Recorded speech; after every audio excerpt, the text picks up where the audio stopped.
सलामुअलैकुम। जैसा कि आप जानते हैं, आज मैं मौजूद हूँ कराची के शहर लियाकताबाद में और आज मैं ईदगाह ग्राउंड में हूँ जामा मस्जिद तैयबा के 5 और 6 के दरमियान में।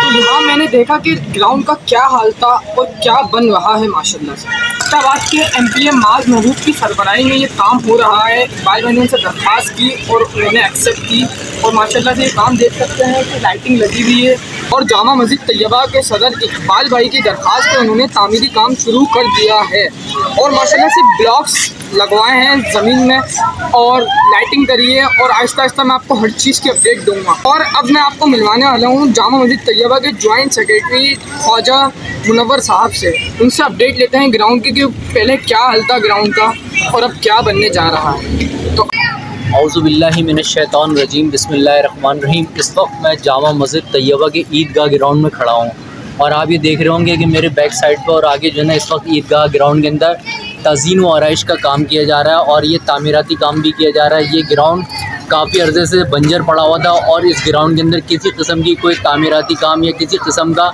ऐसा काम नहीं हो रहा था, जिसकी वजह से तो ये ग्राउंड एक नज़र आया। क्योंकि ये ग्राउंड एक तारीख़ी अहमियत का भी हामिल है। ये ग्राउंड 1952 के अंदर जो है ना जब पाकिस्तान से माइग्रेट करके लोग आए तो ये एक नर्सरी थी। नर्सरी के अंदर कुछ हिस्सा जो है ना इसका काट के इसको ग्राउंड बना दिया गया था और इस ग्राउंड के अंदर हमारे मुल्क के पाकिस्तान के मशहूर जो है ना कहते हैं खिलाड़ी जो है ना यहीं से खेल कर जो है ना पाकिस्तान का नाम रोशन किया, जिसमें हनीफ खान थे, असलाउद्दीन थे, अपना आरिफ भोपाली थे, अनवर मियादाद थे, एम्पायर रियाजुद्दीन साहब थे और इसके अलावा अपना उमर शरीफ साहब हो गए, तहसीन जावेद हो गए। सब ने इन्हीं ग्राउंड के अंदर से इसी ग्राउंड से खेला और उसके बाद पाकिस्तान का नाम भी रोशन किया। और ये ग्राउंड की अहमियत हासिल है कि एक दौर था जब यहाँ पे हॉकी का मैच हुआ करते थे। जब हॉकी का आहिस्ता आहिस्ता रुझान पब्लिक से ख़त्म होते रहा तो फिर क्रिकेट की तरह जब आए तो यहाँ पे क्रिकेट के बड़े बड़े मैच मुनक्किद किए जाने लगे, जिसमें यहाँ पे मशहूर टीमें थी, धमाका थी, फ्रंट कॉर्नर थी, टाइगर थी, पीओजी थी, 5 स्टार थी, ये तमाम थी और इनमें कांटे का मैच होता था। लीग की बुनियाद पे मैच होते थे रमज़ानों के अंदर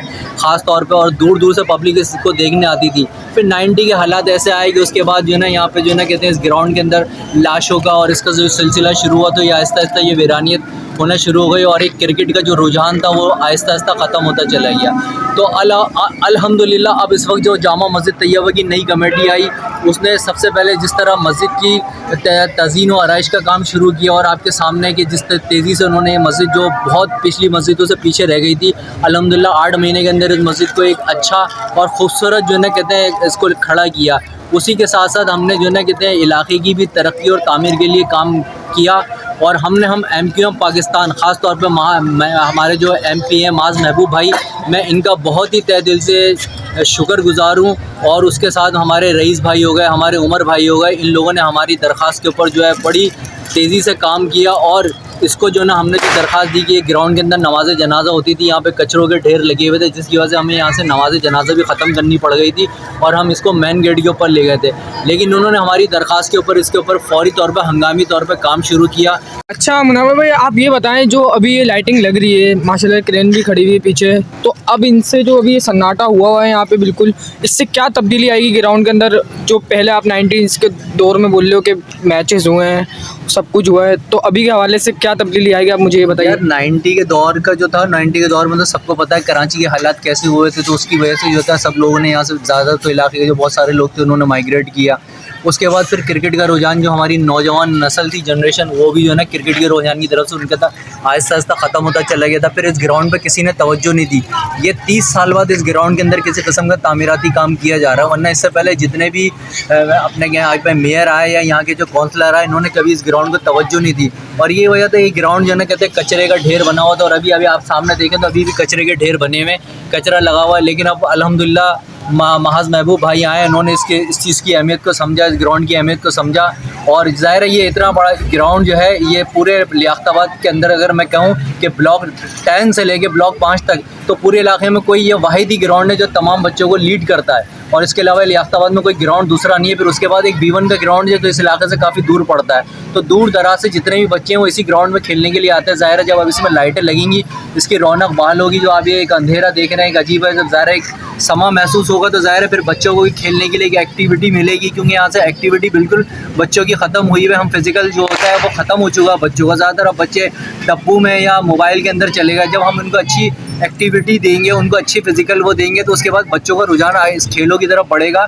तो ज़ाहिर है उनके लिए एक अच्छा वो होगा। और वही यही बच्चे हैं जिन्होंने इस मुल्क के अंदर नाम रोशन किया है। जब आप उनको अच्छी सहूलत मैसर करेंगे तो बच्चे इंशाल्लाह आगे चल के इस मुल्क का नाम रोशन करेंगे, इस कराची का नाम रोशन करेंगे।